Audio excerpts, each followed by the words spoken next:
Hello and welcome back to another video on my channel. Just watched Norwich 0, West Ham United 4. A brilliant way to bounce back from that disappointing, gutting, gut-wrenching, heartbreaking semi-final loss in the UEFA Europa League against Eintracht Frankfurt. I'm still honestly so gutted about that Europa League exit. I feel we beat harder teams than Frankfurt, like Sevilla and Lyon, and then to go out to Frankfurt, it was so disappointing. Cresswell getting sent off again. He started today, as did Benrahma, who not one but two goals for Benrahma actually. Just a brilliant, fantastic team performance. Put the game to bed in the first half, and this is what happens when you start Saeed. Benrahma fantastic from, well, until he got that injury, which we'll speak about in a minute, but Moyes named a very attacking team. He didn't drop Lanzini for Benrahma. He played Lanzini a bit deeper instead of Souček. An attacking team with four nows, Benrahma, Bowen and Antonio up front. Benrahma gets the first goal of the game. Bit of a deflection. I think that's what caught out Tim Krul, but the keeper still should have saved it. Krul got a hand to it. I know he was wrong-footed from the deflection, but a good finish on target from Benrahma nonetheless. And then I think Tim Krul was at fault again with the second goal with Antonio. Antonio scoring in the Premier League finally. It's been a long time. Is it since New Year's Day he scored in the Premier League? I mean, he's played well. He's got assists. He's scored in other competitions, in the FA Cup, in the Europa League, semi-final, first leg. Finally a goal in the league. I mean, Antonio just loves playing at Carrow Road. Norwich are dreadful. You can see why they're going to finish bottom of the league. They are awful. Back down to the Championship they go. Just an easy goal for Antonio for the second one. It was like the Sierra Leone goal against Ivory Coast in the group stages of the AFCON this year. Easy goal. And then just on the stroke of half time, once again, another assist for Jarrod Bowen, setting up side Benrahma. Boom.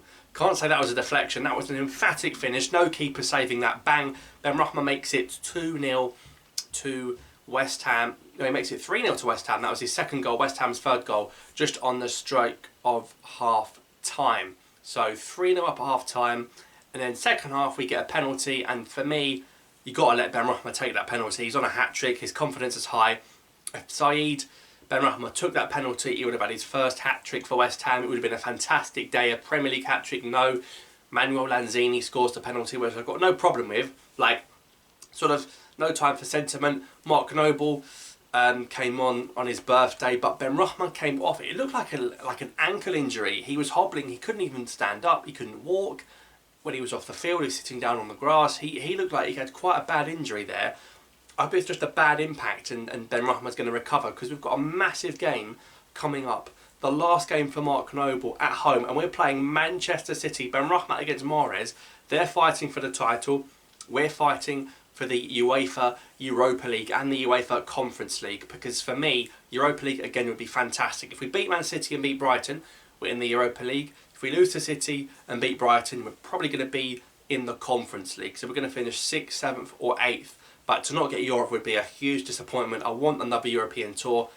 That was Benrahma's 11th goal of the season in all competitions. 11 goals and 6 assists for Saeed Benrahma. This guy's had a good season and not actually started that many games in comparison to some of the other West Ham players. But when you got a player that scored double figures for West Ham, aside in the Premier League, aside in the semi-finals of Europe, this guy has to start over Belaïli at national team level. I'm not having this Yusuf Belaïli perseverance. I'm not having it, because he scored one goal from halfway against Morocco's B team. He scored one goal in League 1 all season. One goal this year for Club and Country Belaïli. One goal. Nah, man, Benrahma way better. And I'm talking Belmadi, proper starts for Saeed, yeah? Not 30 minutes at the end of a game, not 45 minutes against Ivory Coast. I'm talking proper starts on the left or in the middle, or started them both. This player is too good for Algeria. We haven't got luxury of options right now in attacking areas. This guy is too good to be benched. Find a way. If you're not getting the best out of him, look at yourself as a manager, because David Moyes has worked with Saeed, has benched him when needed to, started him when needed to. He's a confidence player. If Belmadi keeps benching side Benrahma, his confidence is going to drop. He's a confidence player. So when we play Uganda and we play Tanzania, and hopefully a friendly, I've seen rumours of Uruguay, I've seen rumours of some nations coming forward for a friendly. Let's hope we actually accept them. We've got to play the guy, because it would be stupid not to. Get his confidence up at national team level, build a team, use him. We've got a guy playing at the top level in the Premier League, getting double figures for goals. Like, come on, and we're going to bench him for a guy that's got 1 goal in Liga this calendar year. Not for me. Saeed is going to be a big part of Algeria's national team future, hopefully, inshallah. So Norwich 0, West Ham 4. Hopefully we get into Europe again next season. Thanks for watching, subscribe for more, and I'll see you next time.